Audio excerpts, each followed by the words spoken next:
తెలంగాణలో రాజకీయ ప్రకంపనలు సృష్టిస్తున్న ఫార్ములా కార్ రేస్ వ్యవహారంలో బీఆర్ఎస్ వర్కింగ్ ప్రెసిడెంట్ కేటీఆర్పై కేసు నమోదైంది. ఈ కేసులో కేటీఆర్ను A1గా చేర్చిన తెలంగాణ ఏసీబీ ఐఏఎస్ అధికారి అరవింద్ కుమార్ను A2గా, హెచ్ఎండిఏ చీఫ్ ఇంజనీర్ బిఎల్ఎన్ రెడ్డిని A3గా చేర్చింది. ఏకపక్షంగా కోట్లాది రూపాయల చెల్లింపులు, రిజర్వ్ బ్యాంక్ అనుమతి లేకుండా విదేశీ సంస్థకు నిధులు బదిలీ వ్యవహారంలో విచారణను వేగవంతం చేయనుంది.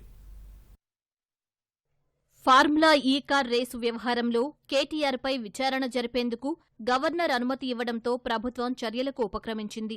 ఈ వ్యవహారంలో కేసు నమోదు చేసిన అవినీతి నిరోధక శాఖ A1గా కేటీఆర్ పేరు చేర్చింది. A2గా ఐఏఎస్ అధికారి అరవింద్ కుమార్, A3గా HMDA chief engineer BLN Reddy పేర్లను చేర్చింది. అధికారి ఎవరైనా తన అధికారాన్ని దుర్వినియోగపరచడం ద్వారా ప్రభుత్వానికి నష్టం చేకూర్చారని భావించినప్పుడు ఏసీబీ కేసు నమోదు చేస్తుంది. ఫార్ములా కారు రేసులో అధికారులు అప్పటి మంత్రి కేటీఆర్ అధికార దుర్వినియోగానికి పాల్పడ్డారన్నది ప్రధాన అభియోగం. దర్యాప్తులో భాగంగా ఈ రేసుకు సంబంధం ఉన్న వారికి నోటీసులు ఇచ్చి విచారిస్తారు. నిధులు విడుదల చేశారనే ఆరోపణపై ఏసీబీ ప్రధానంగా దృష్టి సారించనుంది. హెచ్ఎండిఏ బోర్డు సభ్యులతో పాటు ఆర్థిక శాఖ అనుమతి తీసుకోవాల్సి ఉండగా అలాంటి నిబంధనలేవీ పాటించకుండానే సరాసరి ఫార్ములా సంస్థకు హడావుడిగా 55 కోట్లు చెల్లించడం వివాదాస్పదంగా మారింది. ఇందులో మరీ ముఖ్యంగా 46 కోట్ల వరకు విదేశీ మార్కం రూపంలో విదేశీ సంస్థకు చెల్లించారు. విదేశీ సంస్థలకు చెల్లింపులు జరిపేటప్పుడు ఆర్బీఐ అనుమతి తీసుకోవాలని, ఫార్ములా సంస్థకు చెల్లింపుల వ్యవహారంలో ఈ నిబంధన కూడా ఉల్లంఘించారని తెలుస్తోంది. వీటన్నింటిపైనా ఏసీబీ దర్యాప్తు జరుపుతుంది.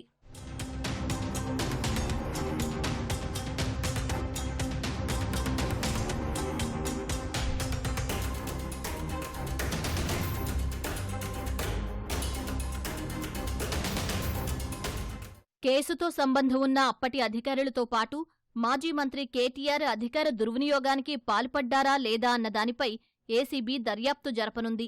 ఈ వ్యవహారంతో సంబంధం ఉందని భావించినా, అనుమానించిన వారందరినీ విచారించి వారి వాంగ్మూలం నమోదు చేయనుంది. అధికార దుర్వినియోగం జరిగిందని భావిస్తే దానికి సంబంధించిన ఆధారాలు సేకరించనుంది. అన్నింటికంటే ముఖ్యంగా ఇందులో నిధుల మళ్లింపు కోణం ఏమైనా ఉందా అనే అంశంపై ఏసీబీ ఎక్కువ దృష్టి సారించనుంది. ఫార్ములా సంస్థకు చెల్లించిన 55 కోట్ల లావాదేవీలు ఎలా జరిగాయి, అవి చివరికి ఎవరి ఖాతాల్లోకి వెళ్లాయి వంటి వాటన్నింటినీ ఏసీబీ నిగ్గు తేల్చాల్సి ఉంటుంది. దర్యాప్తులో భాగంగా ఫార్ములా సంస్థ ప్రతినిధులకు కూడా నోటీసులు జారీ చేసే అవకాశం ఉంది. అధికార దుర్వినియోగం జరిగిందని ప్రాథమిక ఆధారాలు లభించే పక్షంలో అందుకు బాధ్యులైన వారిని అరెస్టు చేయక తప్పకపోవచ్చు. దాంతో రాబోయే రోజుల్లో ఫార్ములా రేసు సంచలనాత్మకంగా మారుతుందని భావిస్తున్నారు.